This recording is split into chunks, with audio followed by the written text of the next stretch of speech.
Hey, all, Scott Horton here. It's always safe to say that one should keep at least some of your savings in precious metals as a hedge against inflation. And if this economy ever does heat back up and the banks start expanding credit, rising prices could make metals a very profitable bet. Since 1977, Robertson Roberts Brokerage Inc. has been helping people buy and sell gold, silver, platinum, and palladium, and they do it well. They're fast, reliable, and trusted for more than 35 years. And they take Bitcoin. Call Robertson Roberts at 1-800-874-9760 or stop by rrbi.co. All right, y'all, welcome back to the show. I'm Scott. This is my show, The Scott Horton Show. Did you notice the Tom Dispatch piece on antiwar.com today? It was, it's still at tomdispatch.com, and we're running it under Tom's name today at antiwar.com. And it's called Bringing the Battlefield to the Border, or Gaza in Arizona. How Israeli high-tech firms will up-armor the U.S.-Mexican border. My God. It's by Todd Miller and Gabriel M. Schivone. And I got Gabriel on the line here. Welcome to the show. How are you doing? Thank you for having me. I'm fine. Thank you. Good, good. Very happy to have you here. It says here you're a writer from Tucson, and you blog, at the Electronic Intifada. Very good. Okay, so what a nightmare. I guess, first of all, the article tends to really focus on Arizona. Is that because they're kind of ahead of the curve on hiring Israelis to teach them how to build separation barriers? Mm-hmm. In the case of here in southern Arizona, yes, that's correct. And in the case of the federal government, it's long been a focus of U.S. border enforcement and immigration strategy, and really since Clinton. And now, are you metal detecting on a beach right now somewhere? No, I'm actually in a building at the University of Arizona. That won't interfere too much. No, it's all right. I'm just kind of playing around. Okay, so I guess go ahead, start the story where you started here. I won't even try to say the guy's first name right because there's too many vowels in a row for me. IDF General came and gave a PowerPoint to these guys explaining, here's what we're going to do. Mm-hmm. Yeah, imagine the scene. You're in a big arena, where you expect to have sports events happening and lots of cheering. And that day there was a lot of cheering, but from different people and in a different way. And there were lots of border police folks in their uniforms. There were corporate executives in their suits. And this Israeli brigadier general he clicks on screen, like you said, his PowerPoint presentation showing the enclosure wall in Gaza that the United States is paying for and that Israel maintains. And he says, we have learned a lot from Gaza. It's a great laboratory. And he was surrounded by all sorts of high-tech gadgets and the latest border policing technology. There were things like surveillance balloons with high-powered cameras floating over. There were desert camouflaged armored vehicle made by Lockheed Martin, the largest military defense company in the world. There were seismic sensor systems that detect the movement of people and all the other wonders of modern border policing. But this wasn't a scene, like, as we say, sketched out by some top dystopian writer like Ray Bradbury. It was the top corporate techno innovators on the planet.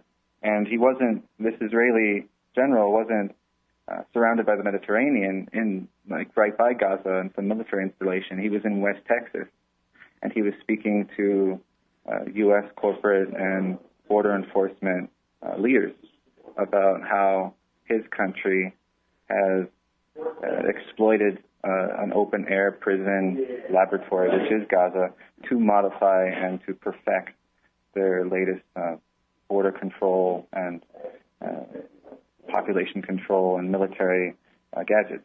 Mm-hmm.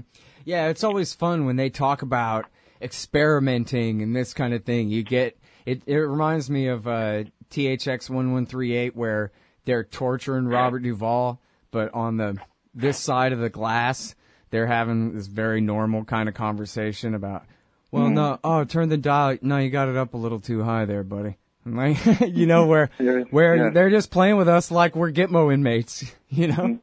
And there really is a lot of truth there in terms, I mean, I'm at the U of A right now, University of Arizona, and there is a detachment between your scientific, talented engineers and leaders and scientists and the human consequences of their work. And this detachment is it's all sorts. It's moral, it's social, like you were saying. You know, on one end, there's this plated glass that can be the metaphor for outside the walls of the classroom, where the police, where military is actually using their scientific applications and massacring people.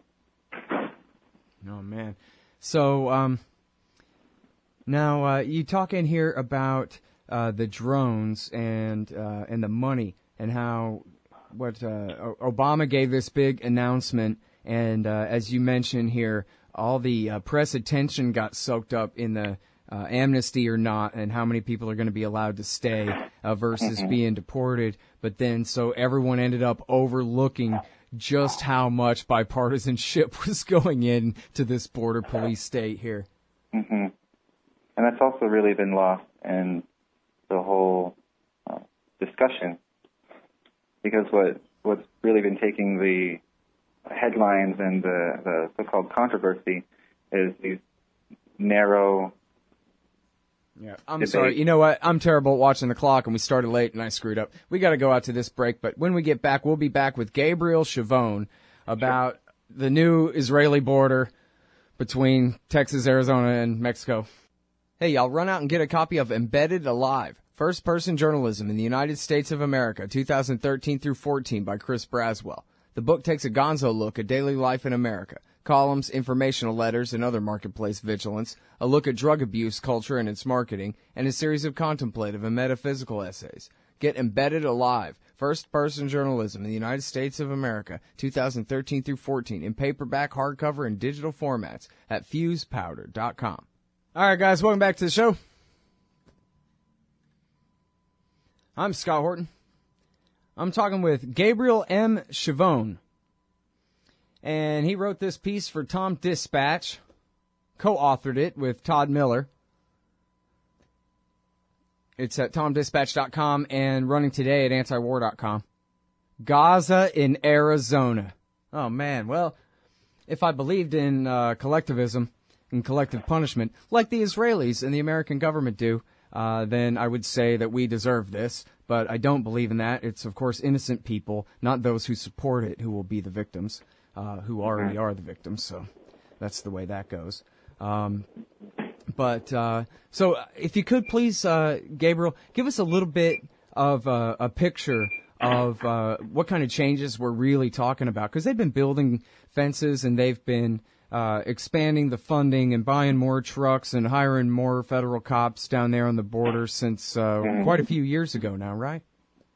Yeah, this is just a double expansion of the already unprecedented immigration enforcement apparatus. So think of it as a balloon, just more and more and more expanding, and what's going to happen.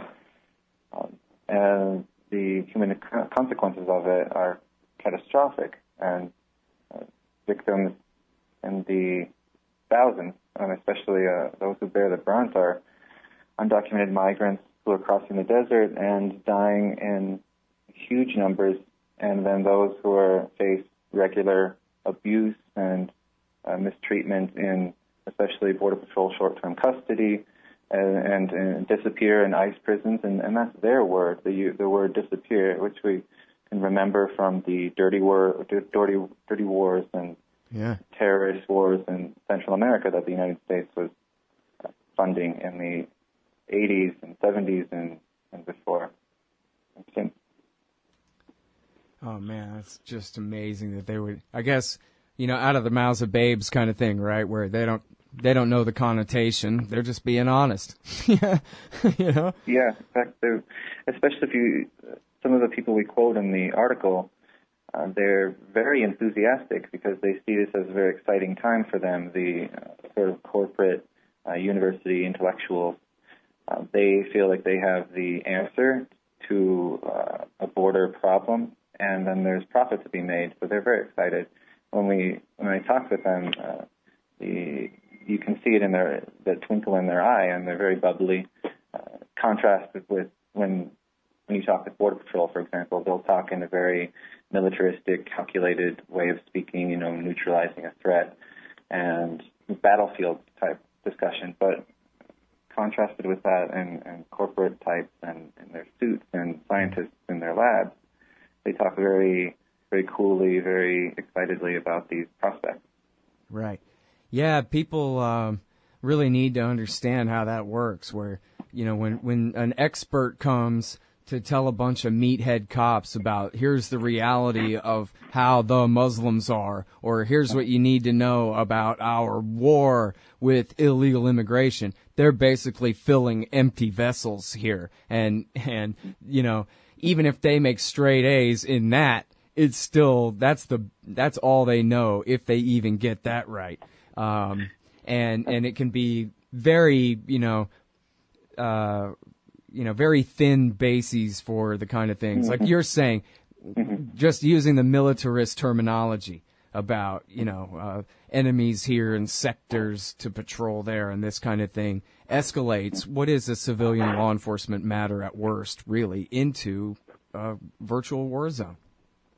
And the responsibility really lies with us, with taxpayers, and these intellectuals that, as you say, are filling empty vessels. I mean, at the end of the day, border and military soldiers, they're following orders. But the ones who are designing policy and the ones who are helping design those policy are intellectuals and corporate innovators and the civilian chain of command. And that's where social organizing can have a great impact. Mm-hmm. Well, you mentioned a Lockheed armored personnel carrier there, so, man, basically there goes the store right there. We know they got their lobbyists, and state legislators are no match for them in a million years. But you mentioned the intellectuals, the universities, and the researchers, and can you tell us some more of the companies and describe a little bit more of the vested interests who are so excited about this? Sure.